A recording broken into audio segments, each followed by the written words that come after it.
है उनका वो हम जानेंगे इसमें। तो यहाँ पर फर्स्ट मेडिसिन है एविल। एविल का जेनरिक नेम है यहाँ पर फिनड्रेमाइन। तो यूजेस है इसका एलर्जिक रिएक्शन एंड प्यूराइटिस, यानी कि अगर एविल जो है क्या है, एक मेडिसिन है, ठीक है, और इसका जेनरिक नेम दिया हुआ है और इसका यूज यानी कि इसका फंक्शन क्या करेगी ये हमारे बॉडी में। अगर एविल हम लेते हैं मेडिसिन, एविल मेडिसिन हम ले रहे हैं तो क्या वर्क करने वाली है। अगर पेशेंट को एलर्जिक रिएक्शन हो गया है, ठीक है, उस पर वर्क करेगी। या फिर प्यूराइटिस हो गया है पेशेंट को, प्यूराइटिस मीन्स पेशेंट को काफी ज्यादा खुजली हो रही है, इचिंग हो रही है, तो उस पर भी एविल जो है वो वर्क कर सकता है। नेक्स्ट आती है सेकंड मेडिसिन है हमारी एवमिन एंड फेनार्जन। इसका जेनरिक नेम होगा प्रोमेथाजाइन।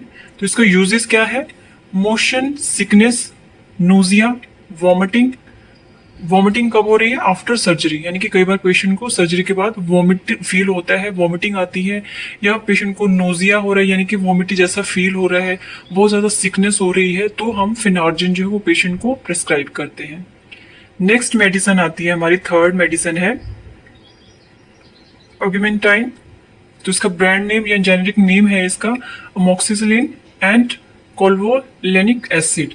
ये क्या है, एक एंटीबायोटिक है, ठीक है। ऑगमेंटाइन क्या है, एक एंटीबायोटिक यूज किया जाता है, ठीक है। उसके बाद आता है ब्रूफिन। ब्रूफिन का जेनेरिक नेम आइब्रूफिन है और एनाल्जेसिक्स या फिर एंटी इन्फ्लामेटरी, यानी कि क्या है, पेन किलर है एक तरह से। यानी कि पेशेंट को पेन हो रहा है या फिर सर्जरी का पेन है या फिर उसको गैस्ट्रिक पेन हो रहा है या फिर एंटी कोई इन्फ्लामेशन हो गई है, इन्फ्लामेशन की वजह से पेन हो रहा है, एंटी इन्फ्लामेटरी है, तो आइब्रूफिन इसका जेनरिक नेम है और ब्रांड नेम है इसका ब्रूफिन। नेक्स्ट मेडिसिन आती है हमारी बस्कोपेन। बस्कोपेन का जेनरिक नेम होगा हायोसिन ब्यूटल ब्रोमाइड। यूज क्या होगा इसका, स्पाज्म हो गया है पेशेंट को, pain due to the stomach smooth muscles, यानी कि मोस्टली जो है पेशेंट के स्टमक में अगर मसल्स पेन हो रहा है या स्टमक पेन हो रहा है, ठीक है, स्पाज्म हो गए हैं पेशेंट को, तो हम बस्कोपेन पेशेंट को प्रेस्क्राइब करते हैं। नेक्स्ट मेडिसिन आती है डिकार्डन। ये क्या है, एक डेक्सामीथासोन है, इन्फ्लामेटरी, एलर्जी, अस्थमा या फिर अर्थराइटिस के लिए हम इसके यूज करते हैं।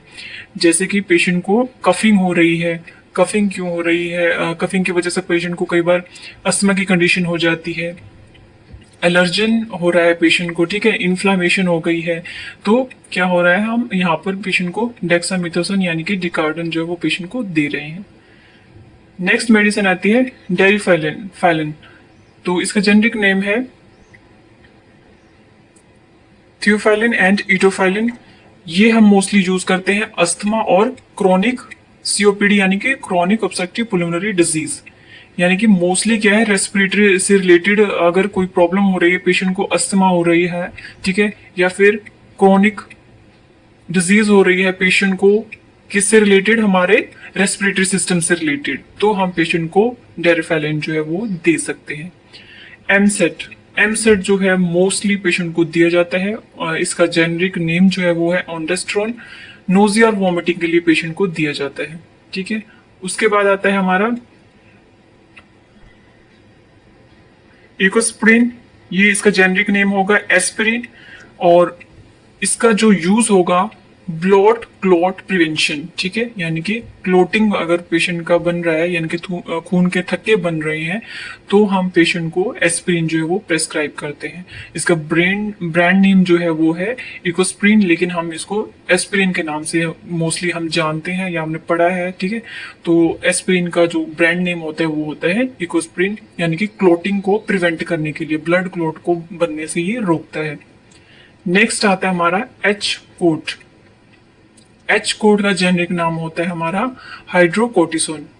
ये भी हमारा रेस्पिरेटरी से रिलेटेड जो प्रॉब्लम होती है या कुछ एक स्किन से रिलेटेड है, उसमें हम ये पेशेंट को दे सकते हैं, ठीक है। जैसे कि एलर्जी है, अर्थराइटिस है, पेशेंट को अस्थमा हो गया है, स्किन से रिलेटेड कुछ इश्यूज हो रही हैं, मल्टीपल स्क्लेरोसिस हो रही है पेशेंट को, तो हम पेशेंट को हाइड्रोकोर्टिसोन जो है वो दे सकते हैं या डॉक्टर उन्हें प्रेस्क्राइब करते हैं।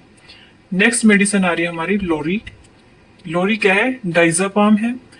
ये किन कंडीशन में दे रहे हैं, पेशेंट को एंग्जाइटी हो गई है, मसल स्पाज्म है, या फिर सीजर्स हो रहे हैं, ठीक है।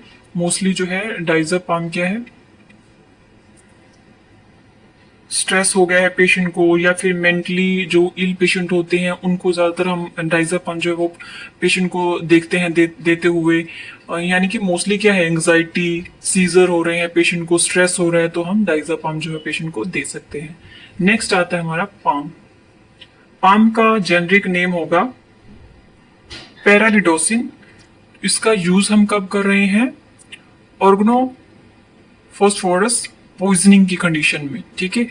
नेक्स्ट आता है हमारा पेरिनोम। पेरिनोम का जेनरिक नेम होगा मेटोक्लोप्रामाइड। ये भी हम नोजिया या फिर वॉमिटिंग की कंडीशन में पेशेंट को देते हैं, ठीक है। जैसे कि यहाँ पर हमारा जो एमसेट है, ठीक है, पेरिनोम है, ये क्या है, सेम वर्क कर रहे हैं यहाँ पर, ठीक है। यानी कि नोजिया और वॉमिटिंग के लिए हम पेशेंट को दे रहे हैं। स्टेमिटिल भी सेम वर्क करता है, ठीक है। नेक्स्ट पेरिनोम से आगे जो मेडिसिन है स्टेमिटिल है। स्टेमिटिल का जेनरिक नेम जो है वो होगा प्रोकोल्प्राजाइन। ये भी नोजिया, वॉमिटिंग, डिजीनेस, ठीक है, माइग्रेनस, हेडेक, ये भी सेम जो है वर्क कर रहा है। थोड़ी सी कंडीशन और इंक्रीज हो जाती है तो पेशेंट में हम स्टेमिटिल जो है वो पेशेंट को दे सकते हैं, ठीक है। नेक्स्ट आता है लास्ट मेडिसिन जो आती है हमारा सुपरस्पाज। ये कॉम्बिनेशन है, जेनरिक नेम यानी कि कॉम्बिनेशन है डिक्लोफेनेक और डाइसाइक्लोमाइन की, ठीक है। मोस्टली हम ये कब देंगे, एब्डोमेन पेन में देते हैं, ठीक है, यानी कि पेन किलर है एक तरह से। और पेशेंट को अगर एब्डोमेन पेन हो रहा है तो हम जो सुपर स्पाजर है वो हम पेशेंट को प्रेस्क्राइब जो वो कर सकते हैं। तो ये कुछ इंपॉर्टेंट मेडिकेशंस हैं, इमरजेंसी मेडिकेशन के लीजिए, ठीक है। उनके ब्रांड नेम हमने यहाँ पर पढ़े हैं, जेनरिक नेम पढ़े हैं, और उनके यूजेस यानी कि क्या क्या फंक्शन जो है वो हमारे बॉडी में कर रहे हैं, पेशेंट की बॉडी में कर रहे हैं। तो आई होप ये वीडियो आपके लिए हेल्पफुल रहेगा, और इससे रिलेटेड अगर कुछ और भी वीडियोस हो तो आप मुझे सजेस्ट कीजिएगा। अगर आपको कुछ और वीडियोस चाहिए तो आप मुझे कमेंट कीजिएगा, ताकि मैं जल्दी से जल्दी आपको वो वीडियो प्रोवाइड करवा सकूँ। आज की वीडियो में इतना ही। Thank you for watching.